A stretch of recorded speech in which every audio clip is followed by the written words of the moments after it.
Instituto Raúl Porras Barrenechea, la Universidad de San Marcos y la Editorial Horizonte han organizado para el día de hoy, esta noche, la presentación del libro del profesor sanmarquino Miguel Ángel Guamán, Fronteras de la Escritura, Discurso y Utopía en Churata. Para presentar este trabajo nos acompañan en la mesa el profesor Raúl Bueno, Aníbal Quijano, el doctor Antonio Cornejo Polar y, por supuesto, el propio autor. Vamos a darle la palabra, en primer lugar, al doctor Raúl Bueno.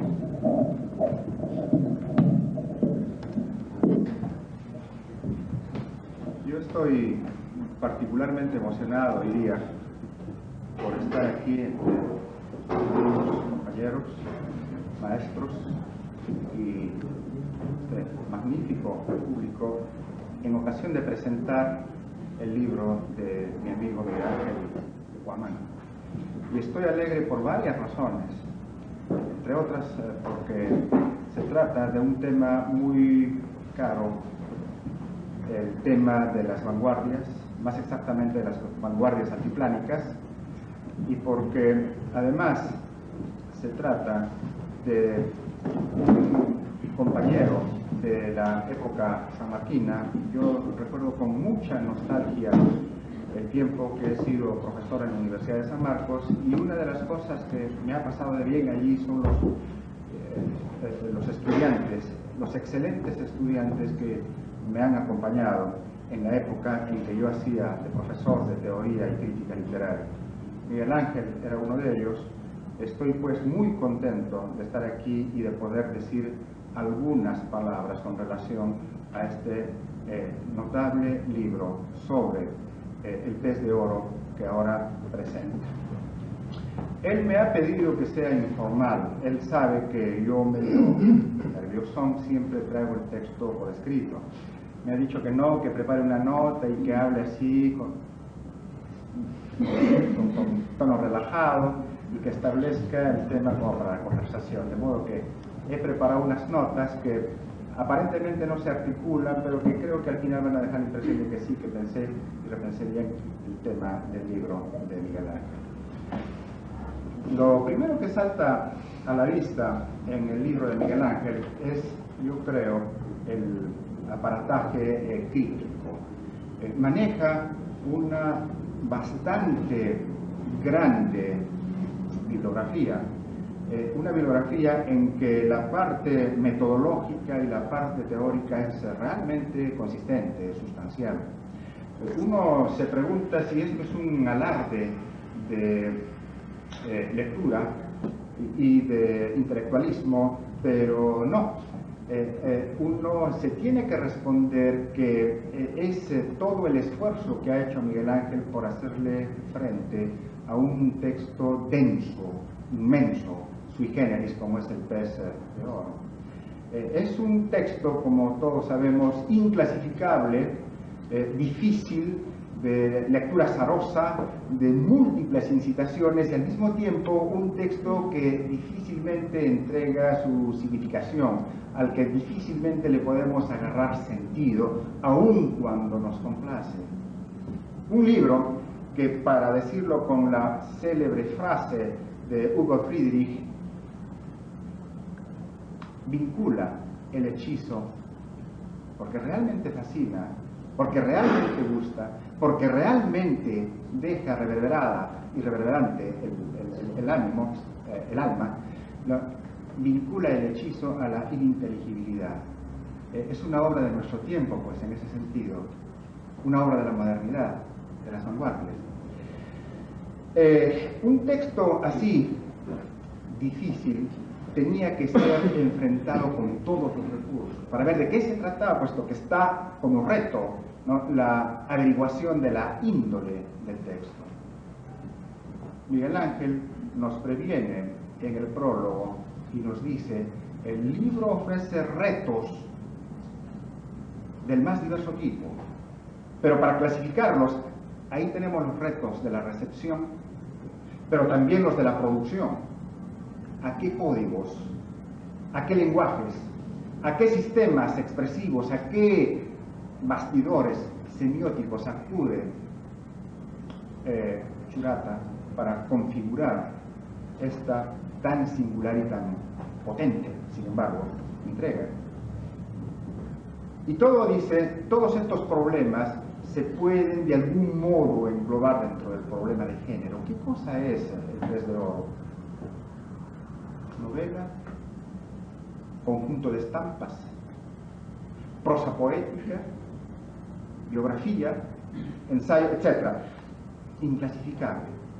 Pues bien, para entrarle a esa particularidad dificultosa de El Pez de Oro, Miguel Ángel hace uso de la notable información crítica que prueba que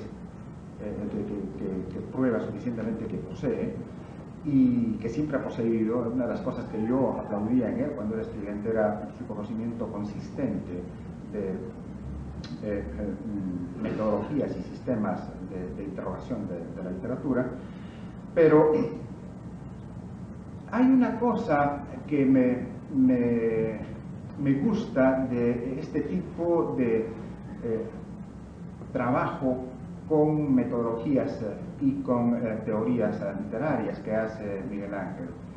No se compromete necesariamente con una metodología, lo cual, como sabemos, en nuestro medio ha originado prácticas más o menos absurdas.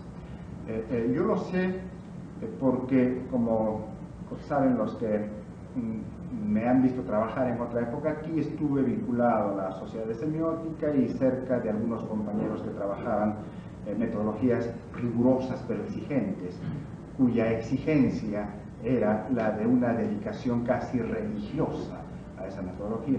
Eso es lo que justamente no hace Miguel Ángel. No se entrega religiosamente a la metodología, no trabaja para demostrarla, sino que se sirve de ella. Y así tenemos que convida a la deconstrucción, o desconstrucción, ¿por qué no?, en la versión de Fuller, a la semiótica cristeriana, y esto me alegra, la que ella ejercita, esta dama de la semiótica, ¿no?, Julia Kristeva, en sus libros primeros, como La Revolución del Lenguaje Poético, pero también la que se luce en libros más recientes, bueno, para aquella época gloriosa de la semiótica, como Semiotiqué. La semiótica bachtiana, pero en su primer momento de grado cero de la escritura, saliendo ya de esa órbita, toda la teorización sobre la oralidad en Ong y otros. Pero hay una cuestión aquí. Hay una cuestión. Yo tengo la sensación, después de leer este libro de Miguel Ángel, que los conceptos, ¿no?, las categorías del análisis, no quedan en este enfrentamiento, ¿no?, ante este magnífico pero turbador texto como El Pez de Oro, no quedan incólumes, se sacuden los conceptos, medio que se desmelenan por momentos. Hay que controlarlos, quieren desajustarse, pero los sitúa y los fija. Yo tengo una frase, la escuché alguna vez, me gusta repetirla, para este tipo de estiramiento y de presión sobre los conceptos, ¿no?, hasta hacerles reducir el dato que nosotros quisiéramos obtener de ellos frente a determinados textos. Es hacer sudar el concepto. Y esto es lo que hace Miguel Ángel. Por eso los puristas encontrarán que algunos conceptos medio que tienen corridos, en ciertos casos, sus significados, sus funciones. Pero yo creo que es valioso que así sea, que Miguel Ángel los presione y les haga sudar su funcionalidad operativa. A veces tiene que crear conceptos. Y crea, por ejemplo, este de escritura oral, que puede ser un absurdo. A menudo se ha dicho que una expresión tal como literatura oral es un monstruo que no debiera existir, y se ha planteado un sustituto como el de oralitura, ¿no? Y creo que está bien, dicho sea de paso. Pues bien, escritura oral no es un abuso hermenéutico, es una necesidad. Y hay una página de Miguel Ángel, ¿no?, la página número 36 de su trabajo, en que demuestra por qué necesita, y también la 116 en que demuestra por qué necesita, ¿no?, establecer esta categoría. De hecho, describiendo el pez de oro, él encuentra que la escritura que allí está es una escritura que, si hacemos, si exceptuamos la materia misma, ¿no?, de la tinta y la impresión de negro sobre blanco, si exceptuamos la escritura, lo demás funciona como prosa. Están todas las categorías de la prosa, desde la proliferación de enunciados hasta la no síntesis, etc. Esa página es bella, de tal modo que sí, existe la necesidad de crear un nombre para un tipo de discurso que, aunque impreso, sin embargo, se comporta en un gran porcentaje, ¿no?, de sus usos como si fuera oralidad.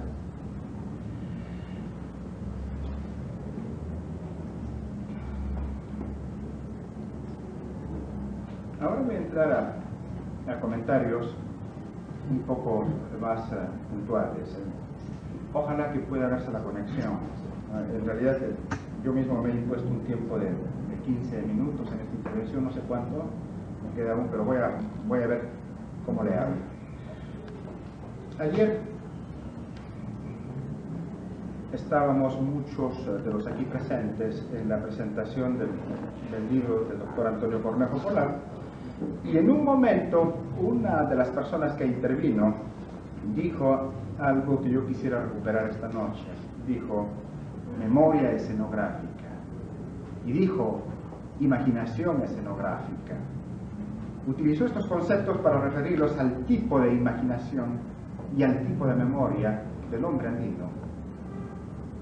Garcilaso, pero también los cronistas indios, Guamán Poma y Ayala, por ejemplo, tienen un tipo de memoria que figurativiza, que escenifica, que hace como escenografías y aún coreografías del dato, de la referencia. No hay conceptos, sino cosas que se ven, como que se ven en una suerte de pantalla interior. Por eso quizá Guamán Poma acude a los iconos, a los dibujos, un poco para corresponder a ese tipo de imaginación y a ese tipo de memoria que constituía y constituye parte del imaginario andino. Pues bien, yo quiero recuperar esa frase para aplicarla al libro que hoy está en análisis a través del volumen que nos presenta Miguel Ángel. En efecto, Miguel Ángel habla de retablos. Miguel Ángel habla de una oralidad que lo que hace es figurativizar, presentar imágenes y ponerlas a veces en funcionamiento, como en rituales o en danza. Yo tendría que decir que estos retablos, que no articulan como relatos en sí mismos, sino como microrelatos, como pequeñas secuencias de relato, pero que interesan más en su espacialidad y en su capacidad de ser vistos, estos retablos corresponderían al imaginario escenográfico antiguo. El proyecto del libro es ese, es presentar una imaginación otra, distinta, un modo de configurar la realidad y de imaginar las relaciones del hombre y la realidad a través no de conceptos propiamente, sino de imágenes, y de imágenes en movimiento. Por eso los retablos de que habla Miguel Ángel. Eso por un lado.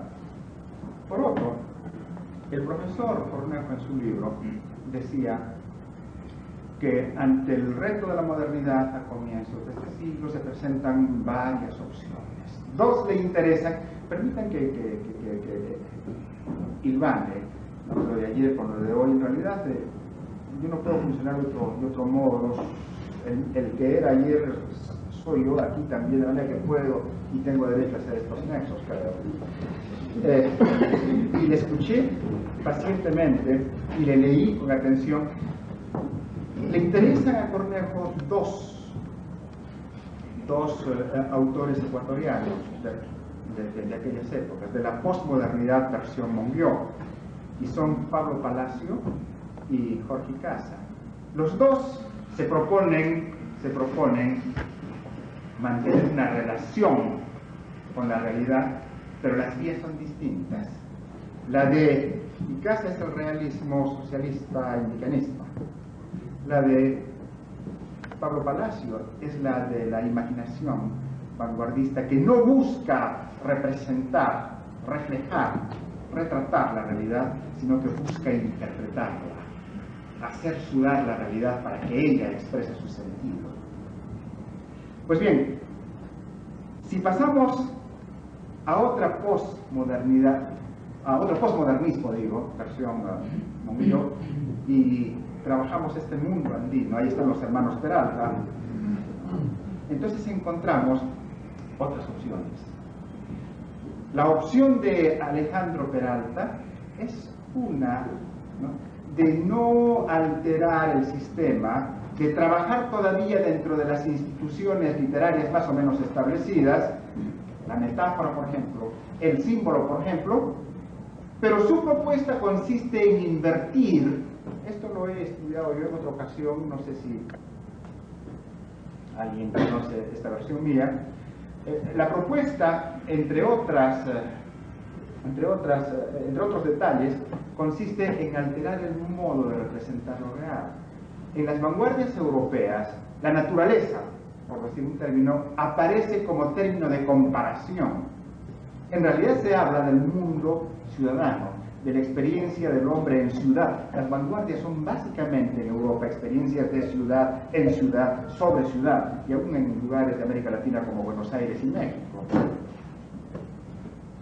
Pero en el altiplano peruano es al revés.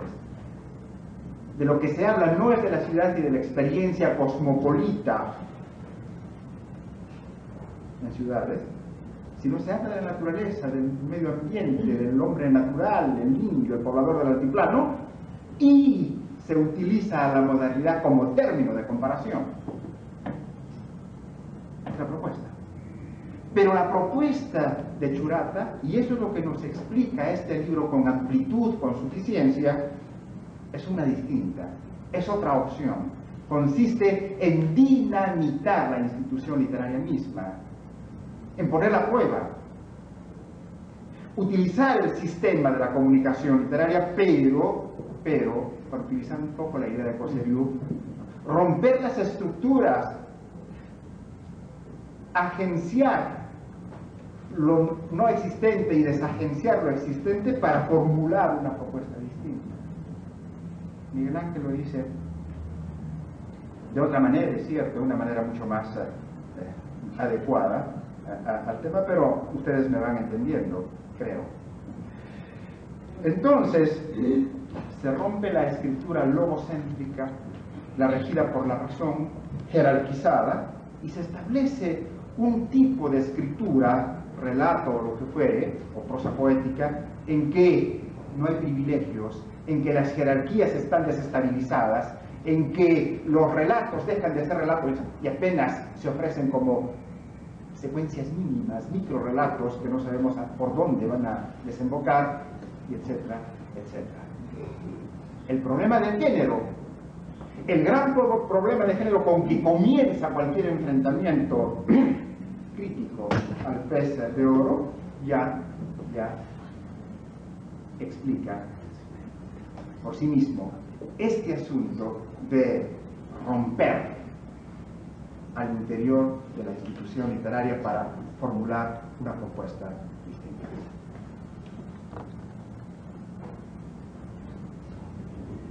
No, por favor, yo quiero que me digan, porque de repente se me acaba el tema, además.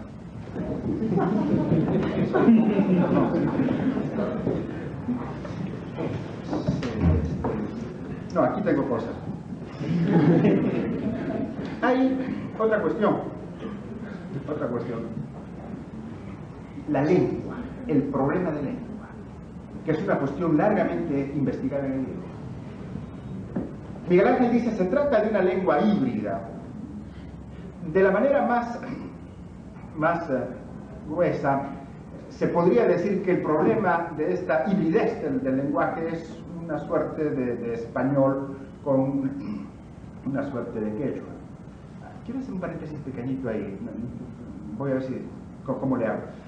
A propósito, cuando yo leí El Pez de Oro hace muchos años ya, tuve la sensación de que las palabras y ciertos giros que ahí estaban utilizados me eran familiares. Acabo de enterarme, por la lectura de este libro, de que Arturo Peralta Churata nació en Arequipa. Y eso me explica un poco el por qué este lenguaje y esas palabras que suenan como quechua, pero que en realidad yo creo que son aymara. Yo no conozco de lenguas vernáculas, peruanas, ¿no? Pero que pacal, o chimbar, en fin, cantidad de palabras que están allí, ¿no? Lajla, en El Pez de Oro, tendrían que ver más, bueno, también con Arequipa. No sé, alguna vez alguien quizá investigue, ¿no?, con las herramientas adecuadas esta posibilidad. Cierro el paréntesis y digo, reconectando, lo que pasa con el problema de lengua es que, según Miguel Ángel, esta lengua híbrida está en un estado movedizo, está como en estado efervescente, está como constituyéndose, está en el proceso mismo de hacerse. Es la lengua, ha dicho algunas veces Miguel Ángel, como previa a la escritura, como en el instante anterior a las escogencias del autor con ánimo de plasmar la lengua en un texto dentro de un discurso concreto. Y yo estaba pensando que quizá una categoría que podría ayudar a formular, ¿no?, esa idea de lengua, esa especie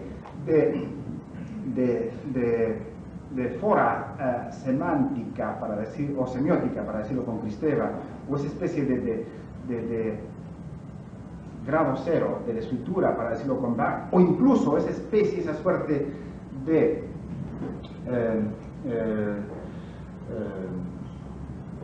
magma y genotexto, para decirlo otra vez con Cristeva, podría expresarse mejor como una palabra que nos viene de la argosemática y de Jellicoe: materia. La materia no es la expresión.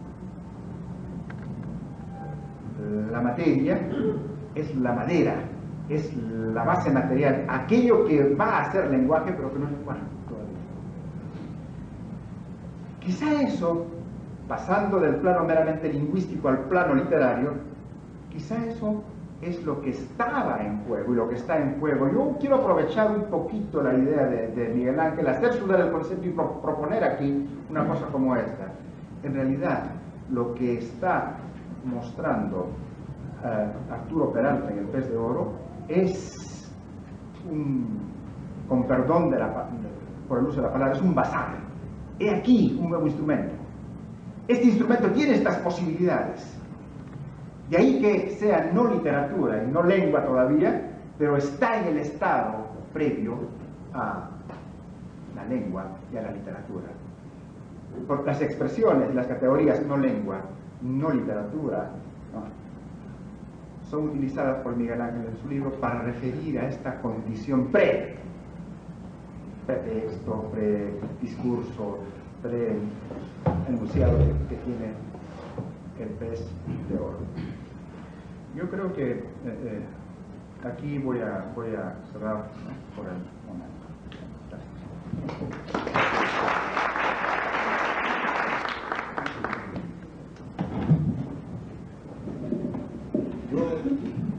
Dije a Miguel Ángel Guamán, cuando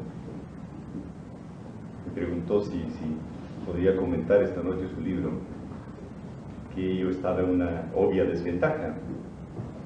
Uno, porque mi intento de leer El pez de oro desde hace muchos años, y recuerdo el texto no solamente como complicado, por momentos a veces ininteligible, sino básicamente un texto en ese momento extremadamente esquivo para mí. Y sospeché que, por supuesto, esto no era tanto culpa del texto como mi propia manera de ver las cosas en ese momento. Pero allí quedó. Solo leyendo atentamente el libro de Miguel Ángel Guamán, creo que en efecto, como todos sus lectores, como acaba de decirlo, bueno, tenemos algunas puertas abiertas para entrar o tratar de entrar de nuevo en el pez de oro. Quisiera también, lo mismo que mi antecesor, poner de relieve la formidable maquinaria teórico-conceptual que el autor del libro ha buscado utilizar para examinar y para digerir el pez de oro. Esta formidable maquinaria, sin embargo, y creo que aquí también quisiera extender, prolongar lo que acaba de ser dicho antes, tiene una tensa relación con el libro que él examina. Y creo que esto no debe ser una casualidad. Este aparataje teórico realmente imponente pertenece a una esfera ella misma, a mi juicio, no muy teóricamente congruente entre sí, ella misma, por un lado, y por otro lado, para algo tan esquivo y tan absolutamente insólito como el pez de oro, solamente a través de un, no sé si deliberado o no, queriéndolo o sin querer queriendo, yo diría que el autor ha, de hecho, subvertido una buena parte de las categorías que él ha buscado emplear. Esto ya es una indicación de que quizás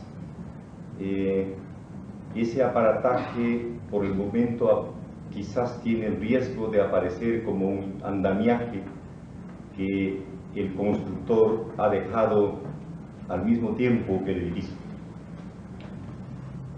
El andamiaje es sin duda muy rico, es realmente imponente, y el trabajo que ha realizado es realmente masivo, pero al mismo tiempo, para un lector neófito como yo en estas cosas, hace que el edificio mismo no aparezca del todo en todo su esplendor.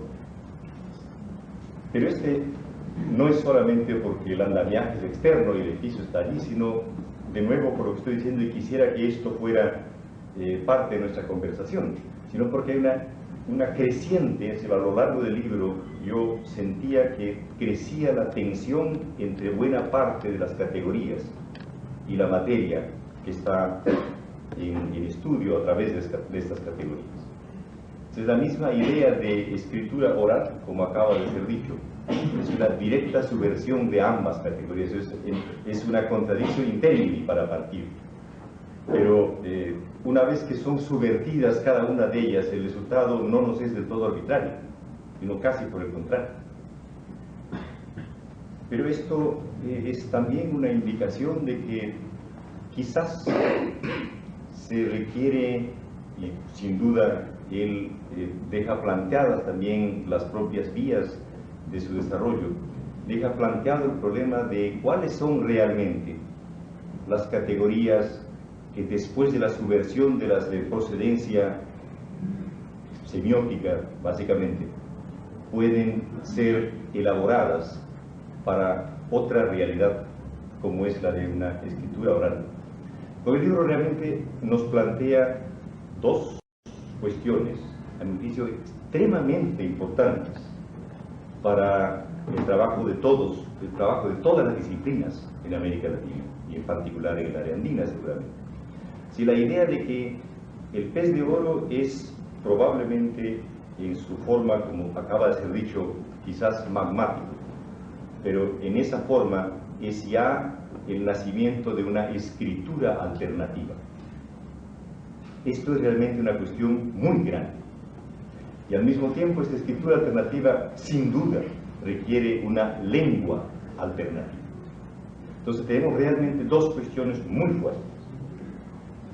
Y es indispensable preguntarse si realmente estamos en presencia, con el pez de oro, de una escritura alternativa, llamada escritura oral, pero también dicha en los mismos términos, una escritura alternativa, que requiere en consecuencia una lengua alternativa.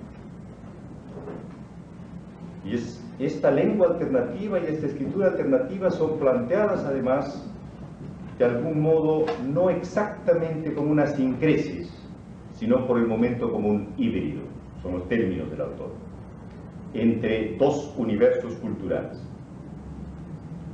de cuyo encuentro y desencuentro, de cuyo conflicto, de cuya parcial superposición e integración estaría emergiendo, y eso sería el trabajo de Arturo Peralta, de haber generado, de haber comenzado a generar una lengua alternativa, y por lo tanto a través de una escritura alternativa. ¿Qué es esa lengua alternativa? No es, obviamente, no estamos hablando solamente de que el lenguaje escrito se construya a partir de la oralidad y de la letra, a partir del quechua o del aymara y del español. Se trata de algo más que eso, de algo que, para otra vez entrar en la jerga semiótica actual, construye una especie de semióstica, ¿no es cierto? Es decir, la idea de que más allá de las palabras, de los textos, está toda la constitución magmática de una nueva cultura que va generando, secretando, si ustedes quieren, su propia escritura, su propia lengua, sus propias imágenes, sus propios conceptos. Este extraño cruce entre conceptos e imágenes. La palabra retablo es simultáneamente evocadora de escena, viene desde muy atrás, ¿no?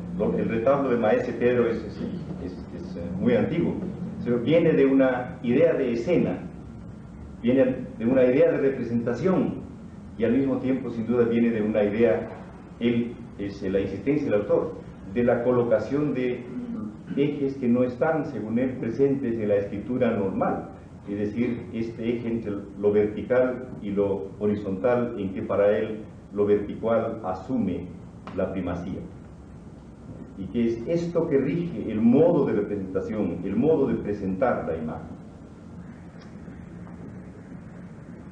Yo tendría, como todos seguramente, que volver alguna vez al pez de oro, para volver con estos instrumentos, sobre todo con estas, más que con los instrumentos, con estas preguntas planteadas, con estas cuestiones abiertas al pez de oro, y seguramente a otros textos, para ver si realmente las cuestiones planteadas son pertinentes, si realmente tienen el estatuto teórico que con tanta fuerza está planteado en el libro de Guamán. Por eso mismo, a mí me parece indispensable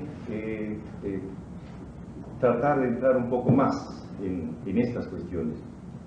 La idea de hibridez, que viene de un debate sobre la cultura y la estética en América Latina, García Canclini y Nelly Richards, para mí personalmente no es satisfactorio.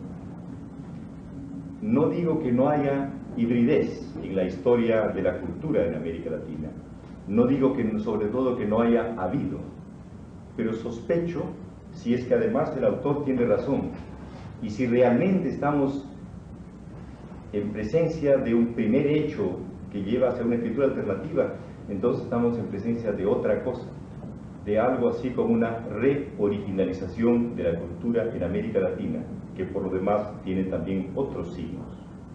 No es la primera vez que yo estoy sugiriendo la idea de que hay un proceso razonablemente perceptible, observable y diferenciable, determinable, de algo llamable una reoriginalización de la cultura en América Latina. Esto no quiere decir que va a aparecer una cultura totalmente diferente de todas las que existen, o que va a haber alguna suerte de resurrección de lo que hubo, nada de esto. Lo que ocurre es que lo que era previamente dominado, en este caso lo indio, lo negro, y todos sus cruces, eso que se llamó mestizo, están desde hace un buen rato en América Latina pasando al primer plano. Van dejando de ser simplemente subalternas, como lo fueron durante la mayor parte del tiempo, y produciendo en este caso hibrideces, están pasando a una situación completamente diferente, es decir, la de constituir las bases, los materiales y los ejes de constitución de otro modo de ordenar las relaciones entre los hombres entre sí y con el universo. Una de las cosas que Bueno ha señalado, por ejemplo, que en lugar de conceptos, el texto trabaja con imágenes escénicas, es de algún modo también parte de esto, pero solamente cuando si uno piensa que la única revolución musical de nuestro tiempo proviene del área llamable afro-caribe latinoamericano, ¿cierto? Es decir, hay un nuevo sonido instalado y hay también una nueva estructura de sonidos instalados. ¿De dónde viene eso? Sí, lo negro, por supuesto, pero no solo lo negro, ¿no? Es el conjunto de la experiencia histórica producida allí. Ahora, si traemos esto al altiplano, y esto creo que es la propuesta aquí, ¿está ocurriendo en el altiplano algo equivalente? ¿Hay realmente así un sonido nuevo? ¿Hay realmente una voz nueva? ¿Hay efectivamente un lenguaje nuevo que está siendo secretado por una experiencia equivalente a la que tenemos en el Caribe? Podría ser. Entonces, la pregunta queda planteada. Ahora, creo de todos modos que es todavía indispensable ir más adentro de las preguntas. Solo si salimos de la idea de hibridez, a mi juicio, es posible plantearse la idea de una escritura alternativa. Si se mantiene la idea de hibridez, no estamos, a mi juicio, no sería posible delante de ninguna escritura alternativa y de ninguna lengua alternativa. La hibridez es infecunda, no produce. La simulación, la imitación, la hibridez no son fértiles. A mi juicio sería también todavía quizás un poco prematuro hablar simplemente de sincresis, es decir, de que todas las cosas se han ido fundiendo en algo nuevo. Creo que hay en esta sincresis todavía muchas cosas que, buscadas más abajo de la superficie, presentan muchas discontinuidades, contradicciones y conflictos, pero que el proceso de reoriginalización de la cultura y en consecuencia su sonido nuevo, su idioma nuevo, su escritura nueva, su narrativa nueva, su lengua nueva, pues, esté apareciendo, requiere seguramente haber dejado atrás o al lado la experiencia de la hibridez en la cultura. Entonces, esto a mi juicio es un problema que requiere ser continuado desde dentro de esta experiencia, y allí yo no estoy tan seguro, en primer lugar por mi propia ignorancia, frente a la imponente así maquinaria de categorías que Guamán ha puesto en juego en este trabajo, de que estas categorías efectivamente sean suficientemente fértiles para dar cuenta de esa nueva posibilidad histórica en la cultura latinoamericana. Entonces, esta es una primera cuestión que quisiera dejar por eso abierta. La segunda, hemos tenido en esta misma área llamable andina, la propia categoría andina, a mi juicio, requiere ser hecha estallar. Es decir, solamente subvirtiendo, haciendo estallar las categorías, es realmente posible entrar detrás de la cara de los fenómenos. Y lo andino requiere ser historizado. ¿Por qué?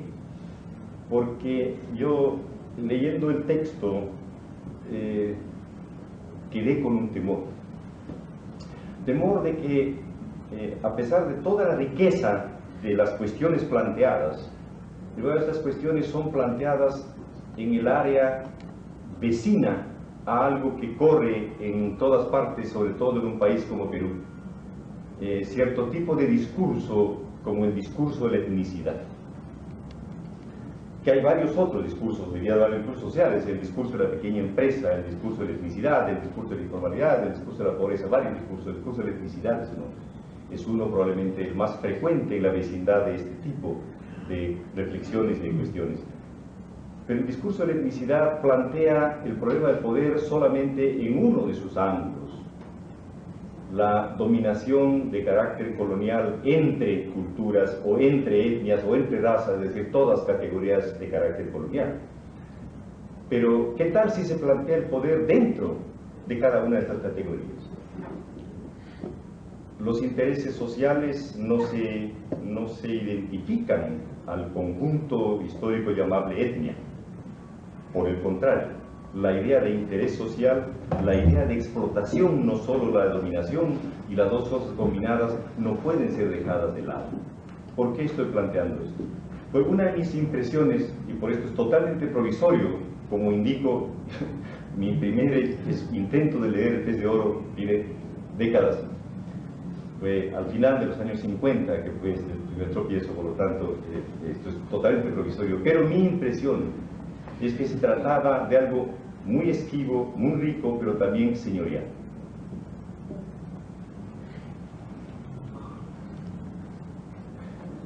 Si uno piensa en Vallejo, por ejemplo, o piensa en Arguedas, aunque en Arguedas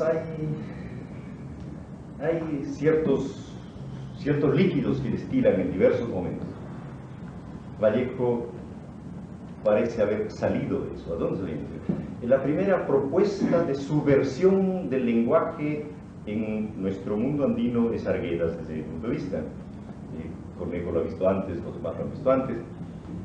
Si la idea de que cómo meter toda la riqueza expresiva, básicamente de sonido, de un idioma dominado, de un idioma de los dominados, porque esto es el doble asunto en Arguedas, no solamente el idioma dominado, no solamente la cultura dominada, sino el idioma de los dominados, es decir, un interés social, no solamente una cultura subalterna, que fuera metida en el idioma dominante, que es de algún modo subvertir el idioma dominante e intentar, en consecuencia, crear un otro idioma, porque ese idioma en el cual se ha metido toda la estructura, ¿no?, de la oralidad de los idiomas que no son españoles, es otro idioma.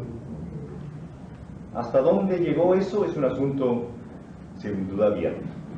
Pero Arguedas no solo propuso eso, además propuso, Lienhard lo vio, lo sugirió, cómo leer el zorro de arriba y el zorro de abajo, sino también como parte de un esfuerzo de subvertir la estructura del relato. Y aquí reencontramos algunas cosas que Bueno ha dicho. La estructura del relato que subvierte para que la experiencia de este encuentro serrano, costeño, indio, no indio, lo no indio además es una cosa sumamente heterogénea, como lo indio ya es heterogéneo. Es el momento magmático del nacimiento de una experiencia social totalmente inédita, de una cultura inédita que para ser narrada requiere una estructura narrativa que no puede ser la convencional. Y por esto también, aunque se parezca más a una novela, El zorro de arriba, el zorro de abajo contiene muchas otras estructuras narrativas juntas, articuladas en una única cosa. Y sin duda también en el caso de Churata se trata lo mismo, pero a eso es donde voy. Si mis recuerdos tienen sentido, y creo que también algunas de las citas que el propio Guamán pone en el texto, dan un poco así el olfato de que lo señorial no fue enteramente así evacuado. Yo quisiera dejar esta cuestión abierta a su autor, que me parece absolutamente importante. ¿Sí? Más allá del problema de la dominación interétnica o intercultural, los problemas de la explotación, los problemas del trabajo, los problemas, por lo tanto, de la clasificación social de la población no se han desaparecido y no pueden ser soslayadas, sobre todo cuando estamos planteando dos cuestiones tan fuertes como una idea de escritura alternativa y de una lengua alternativa.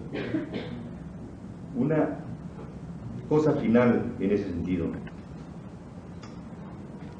Yo sugeriría entonces, además, que este mismo par de cuestiones tan decisivas para todo debate en adelante, y creo que ese es el mérito central de este libro de Guamán, valdría la pena de efectivamente ver si esto hace parte de esta posibilidad de reoriginalización de la cultura. Creo que eso implica también que hay un proceso de reetnificación de la población, no solamente entre nosotros, sino en realidad a escala mundial. Hay un proceso claro de reetnificación.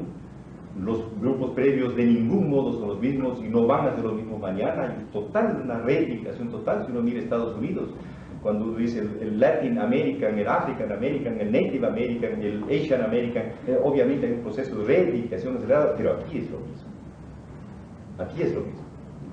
Entonces, esto en consecuencia, en las condiciones de la sociedad peruana de hoy,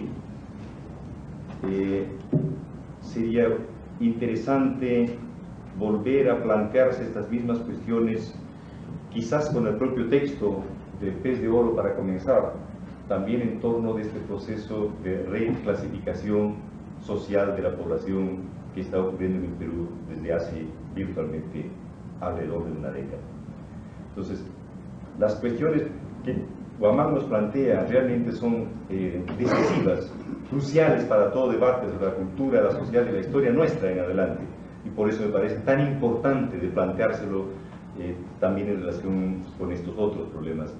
Yo quiero por eso decir al autor que el esfuerzo de plantear estas dos cuestiones tiene de alguna manera el valor de un descubrimiento. Gracias.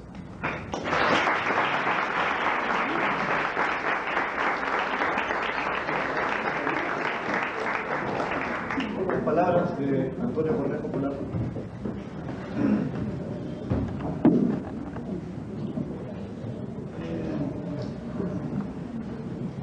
Seré breve, porque esto de hablar al final tiene muchas ventajas, pero una desventaja notable, y es que quienes hablan antes suelen decir las cosas que uno pensaba decir, y entonces uno se queda un poco sin tema para su propia intervención. Pero de cualquier manera quisiera remarcar algunos puntos que me parecen de especial interés. Uno primero es mi satisfacción obvia por participar en la presentación de este nuevo libro de Miguel Ángel Guamán, libro que conocí parcialmente durante su elaboración, y que ahora he podido leerlo en su totalidad y en su versión definitiva. Pensé siempre que esta era o iba a ser una obra mayor de la crítica literaria, y siempre lo asocié, y eso es lo que quisiera subrayar, siempre lo asocié con algo que resulta ser una visión optimista, muy optimista y muy satisfactoria. Y es que en San Marcos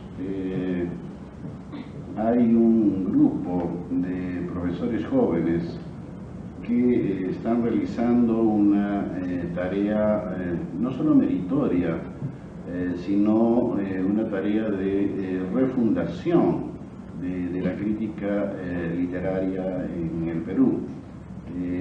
Creo que en algún momento pudimos pensar que conforme nos íbamos retirando los profesores antiguos podía producirse un vacío. Felizmente no fue así. Felizmente hubo una generación de recambio que permite el mantenimiento y la superación de un estándar académico en el campo de la crítica literaria. Por consiguiente quisiera primero leer el libro de Miguel Ángel como una muestra de esta nueva generación crítica y de los méritos y de los problemas que tiene que enfrentar.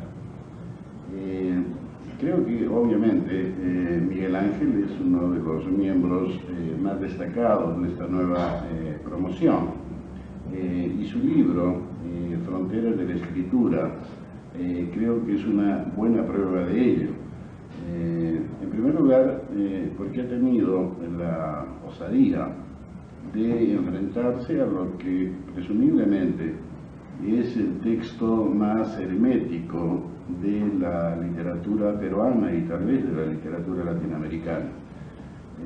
Aníbal contaba su frustración cuando intentó leer El Pez de Oro. Yo he tenido que leerlo varias veces, pero no lo he entendido ninguna. Porque la verdad es que es un texto extraordinariamente confuso, un texto que pone a prueba paciencia, sabiduría, erudición y cualquier otra virtud que no son precisamente las virtudes del crítico. Pero ya la sola idea de escribir un libro sobre el libro más difícil creo que implica un gesto intelectual que debe ponerse de relieve, ¿no? Es decir, ponerse retos en el trabajo intelectual y no utilizar el camino demasiado simple de lo ya trillado, de lo ya visto, para corregir un poco, para perfeccionar otro poco, sino enfrentarse a algo que es un vacío prácticamente en toda la crítica, porque en realidad nadie ha dicho nada muy profundo sobre el Pez de Oro hasta este momento. De otro lado, creo que el libro debe ser también, o en el libro debe enfatizarse también no solo ese inmenso y copioso aparato crítico del que hace gala y que a ratos es francamente abrumador, ¿no? Por la magnitud de autores, corrientes, tendencias que utiliza, sino porque entrando ya un poco más en cuestiones de la disciplina propiamente, Guamán hace varios trabajos a la vez que son importantes. Quisiera destacar tres. En primer lugar, siguiendo una idea que creo que Raúl Bueno la expuso hace bastante tiempo, en primer lugar quiere religar la crítica literaria con un proceso de liberación social y con una responsabilidad del intelectual frente al mundo en el que vive. En los años más recientes, la crítica literaria y otras disciplinas un poco que se han enclaustrado en su propia perfección y en su propia sofisticación teórica.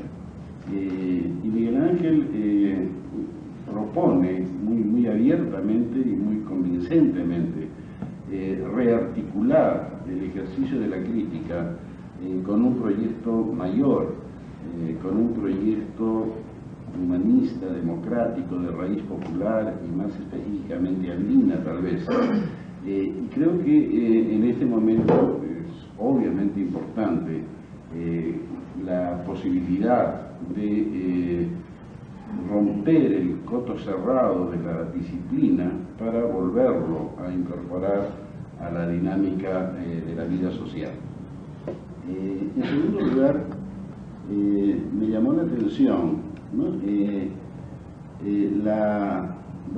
tanto Raúl como Aníbal han dicho, que esta erudición teórica que permea todo el libro sea usada con una libertad y con una especie de heterodoxia muy marcada. Es como si Guamán lo que quisiera fuera emplear ciertas categorías tal como él las quiere emplear y no necesariamente como fueron inicialmente formuladas. Me refiero en especial a algo que me llamó mucho la atención, y es que dentro de esta gama de teorías y de metodologías que utiliza en su libro, hay una cierta preferencia por la pragmática. Me llamaba la atención porque inicialmente la pragmática no podía aplicarse a la literatura. Recordemos que los fundadores de la pragmática lingüística obviamente, señalaban explícitamente que la pragmática no debería aplicarse al texto literario por una razón muy simple, y que a los que trabajamos en literatura nos enojó mucho, porque la literatura no es un lenguaje serio, ¿no? Es decir, que había que separar el lenguaje serio, ¿no?, del lenguaje no serio como el literario, y en ese caso la pragmática no funcionaba, no tomaba en cuenta para nada la literatura. Por supuesto que en el desarrollo de la pragmática lingüística hubo un paulatino acercamiento a la literatura y sin duda también los logros de esta metodología ya en el campo de la literatura, pasado este primer momento de desencuentro, son importantes. Pero importantes además por algo que también quisiera destacar. Creo que Miguel Ángel hace una inversión que puede ser decisiva en ciertos momentos del trabajo crítico. Con la pragmática, lo que realmente revela no es tanto el sentido del texto, sino cómo se produce el texto. Es decir, de qué manera aparece una nueva realidad lingüística, más que una hermenéutica del texto. Por consiguiente, hay una especie de paso previo, una especie de trabajo sobre la materia misma del texto, no tanto en cuanto sentido, sino simplemente en cuanto producción del lenguaje. Y creo que esta es una alternativa interesante, obviamente incompleta, porque creo que la crítica finalmente tiene que enfrentarse al problema del sentido. Pero en textos como el de Churata, esta sola pregunta que viene de la pragmática, a mi modo de ver, de cómo es que aparece el lenguaje, puede tener una significación extraordinariamente útil para inquisiciones posteriores. Y en tercer lugar, pero por supuesto podría mencionar muchísimas otras características de mucho relieve en el libro de Miguel Ángel. En tercer lugar, claro, también lo mencionó Raúl y Aníbal, o sea que voy a tener que repetirlo, es el haber tomado como uno de sus criterios de análisis el subtítulo del Pez de Oro, donde aparece la palabra retablo, y haber hecho un análisis de qué implica la utilización de retablo para definir la índole del texto. Porque esto permite al autor algo que es sumamente difícil y que muchísimos críticos lo han intentado sin éxito, y es leer el texto en el cruce de lo sincrónico con lo paradigmático, es decir, leerlo horizontalmente y verticalmente, como ya se ha dicho, e incluso dar una cierta preferencia al eje paradigmático para poderlo leer en una profundidad y desde una perspectiva inusual de lectura, que sería la perspectiva vertical precisamente. La escritura nos somete a la linealidad horizontal de la frase. Poder romper ese imperio del sintagma para recuperar de una manera muy activa el imperio del paradigma me parece extraordinario. Pero me parece además que esto demuestra algo más, y es que Miguel Ángel ha tenido la suficiente sutileza para utilizar críticamente los recursos que el propio texto da. Es decir, que no ha habido una idea teórica previa, vamos a leerlo horizontal y verticalmente, sino que lo que ha habido es una reconstrucción de lo que significaría eventualmente leer un retablo, enfrentarse a la significación de un retablo y poder ver el arriba, abajo y poder ver también la relación horizontal. Estos son méritos mucho más que suficientes, obviamente, para hacer de Fronteras de la Escritura un libro especialmente importante dentro del desarrollo de la crítica literaria en el Perú. Por cierto, tengo también algunas inquietudes con respecto al libro, algunas dudas, algunas preguntas o algunas sugerencias para que se profundice más en algunos temas. Mencionaré solamente dos, que son las que tal vez me han preocupado de alguna manera más. Creo que se utiliza demasiado abstractamente categorías como indígena, andino, popular, sin una previa caracterización de qué se está entendiendo por cada uno de estos términos. Aníbal decía hace un instante que lo indígena, por ejemplo, es profundamente heterogéneo, ¿no?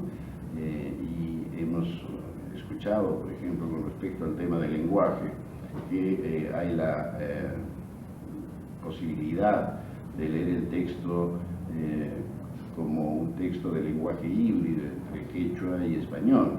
Pero yo estaba pensando que gran parte de la vida de Churata había sido en Puno y que probablemente la relación no sea quechua-español, sino aymara-español. O probablemente no sea una relación de dos, sino de tres, quechua, aymara y español. Y por consiguiente, esa misma heterogeneidad creo que habría que definirla con un poco más de claridad, porque de otra manera son categorías muy fuertes, que además tienen significados sociales relativamente ambiguos y que sería, creo, necesario precisar, porque además a veces son un poco intercambiables dentro del libro, ¿no? O sea, a veces aparece Churata como indígena, a veces como andino, a veces como indígena popular, a veces como andino popular, etcétera, etcétera, cosa que también puede crear una cierta confusión. Confusión que podría tal vez resumirse en mi duda acerca de que el Pez de Oro sea realmente una obra indígena popular. Comparto la inquietud que se dijo hace un momento. Hay un cierto aire señorial en el Pez de Oro, y me parece que ese aire señorial que le viene de su propio hermetismo se puede detectar muy fácilmente en comparación con otros textos propiamente indígenas, relatos, fábulas, cuentos, canciones, etcétera, etcétera, que evidentemente están en un rubro totalmente distinto al Pez de Oro. Mi segunda preocupación viene por algo que también se ha hablado, aunque desde otra perspectiva, sobre esto de la escritura oral o de la oralidad escrita. yo no llego a entender del todo este concepto, ¿no? Me parece que de alguna manera es un oxímoron de todas maneras, porque me da la impresión que son dos tecnologías de la comunicación que no fácilmente entran en comunicación sincrética para establecer una oralidad escrita o una escritura oral, y menos, tal vez, pero esto habría que discutirlo con mucho más calma, menos como creación de un nuevo lenguaje. Porque si fuera creación de un nuevo lenguaje, hay que reconocer que si El Pez de Oro se publica en la década del 50, se escribió en la década del 20, ¿no? Y cuáles serían los otros textos que sugieren, ¿no? La producción de ese nuevo lenguaje. El Pez de Oro no tiene seguidores, no hay nada que se parezca al Pez de Oro después del Pez de Oro, ¿no? Ni siquiera el propio Churata escribió nada parecido al Pez de Oro. Entonces ahí creo que Miguel Ángel se dejó llevar del entusiasmo, ¿no? Y pensó en la fundación de una lengua que realmente, si fuera así, en primer lugar me llamaría muchísimo la atención que nazca en la literatura. Normalmente una lengua nace en la boca del hombre, ¿no? Pero por otra parte, si hubiera sido así, creo que ya tendríamos indicios suficientes, tendríamos varios pececitos de oro, ¿no? Navegando en el mar de la literatura, y no los tenemos, ¿no? De suerte que más bien lo noto como una experiencia fundamental para la literatura peruana, pero que un poco que se cierra en sí misma sin tener esta proyección. Por supuesto, estas observaciones que hago no invalidan ni mucho menos ni el esfuerzo de Miguel Ángel ni los extraordinarios logros a los que me refería al principio, y que obviamente podrían multiplicarse al infinito, porque cada página es una revelación para el lector, y en cada momento el lector encuentra puntos que pueden ser útiles, no solo para la lectura del Pez de Oro, sino para la lectura de muchos otros textos de la literatura peruana. En todo caso, Frontera de la Escritura es también, y así quisiera leerlo yo, una especie de frontera de la crítica, porque Miguel Ángel nos ha hecho el raro favor de ponernos en una situación extraordinariamente difícil. Obviamente, después de leer este libro, muchos de los criterios, de los paradigmas, de las categorías críticas que hemos venido usando, como que se desvanecen en el aire, ¿no?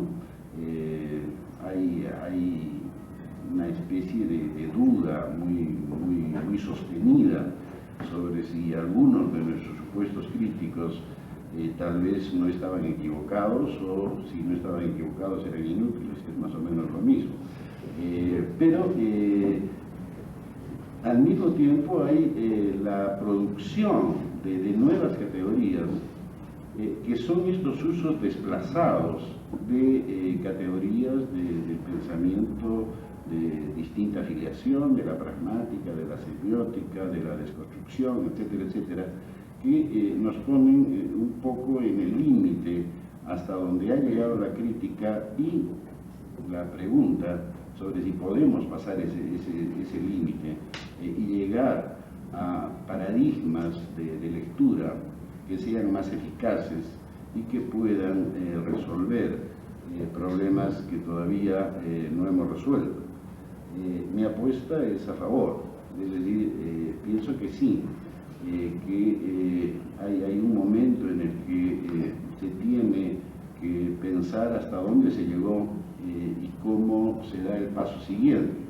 Y creo que el libro Frontera de la Escritura también cumple esta función.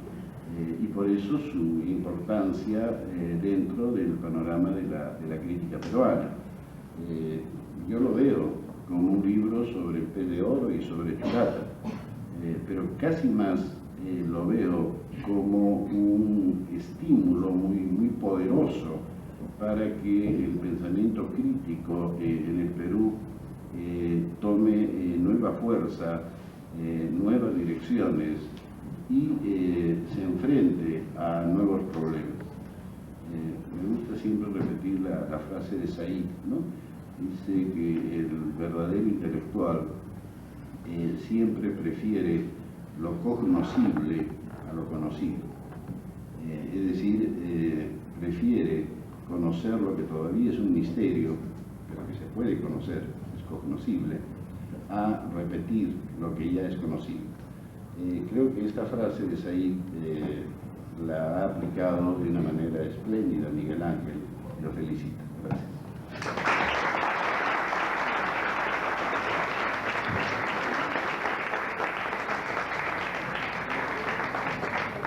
Finalmente, las palabras del autor.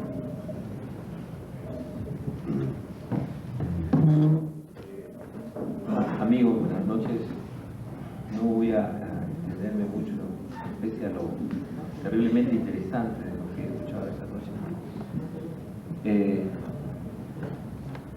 Yo quisiera recordar un poco una breve conversación que tuve hace algunos años con mi padre, antes de que falleciera. Cuando yo estaba obviamente entrampado en estas lides de otra disciplina y en las preocupaciones de la sobrevivencia, mi padre me dijo algo que tal vez no entendí muy profundamente en esos momentos. Me dijo que lo más importante de todo ser humano no era tanto las cosas materiales, sino las convicciones que tenía. Y yo había sembrado una convicción sin darme cuenta, y era la convicción de la necesidad de comunicación entre los seres humanos, la necesidad de integración entre los seres humanos. Y creo que eso me llevó a la literatura, fundamentalmente, a abandonar otras ocupaciones y asumir esa convicción. He tenido la fortuna, que reconozco públicamente, de toparme en ese camino con, digo, no uno, sino muchísimos ejemplos de convicciones vivas, actuantes, pensantes e incluso sonrientes. Aquellos que comparten su sabiduría con un gesto amical y una confianza cada día mayor en que se puede vivir de una manera distinta. San Marcos ha sido para mí ese ámbito.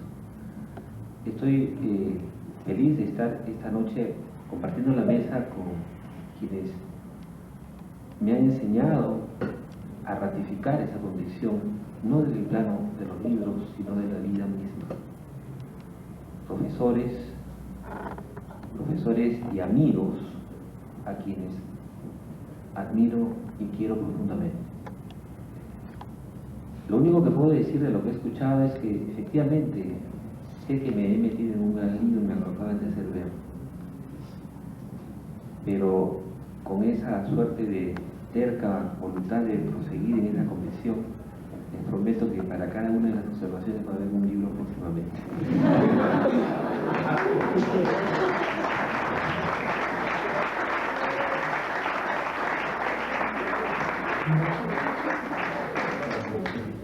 Ahora,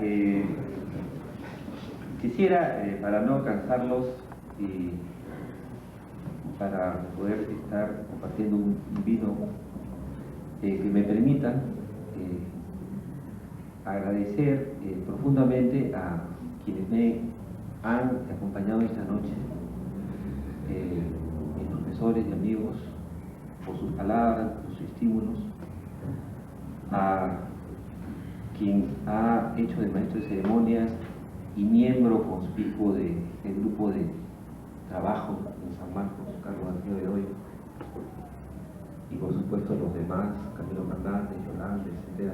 Este grupo que aprendemos a pelearnos en privado para ser serios en público. Pero lo cierto también es que quiero agradecer a todos los amigos de los presentes, a todas las personas que me están acompañando en este rito de convicción por un mundo tal vez distinto, y que me permitan acabar agradeciendo al Instituto Raúl Porras, a la Editorial Horizonte y a una persona en especial. La única frase que realmente es contundente y no puede ser materia de discusión y de crítica en este libro tan polémico es la dedicatoria. Por eso quiero terminar. Veo a mi madre en medio del público y decirle es lo que es originado mal. Gracias.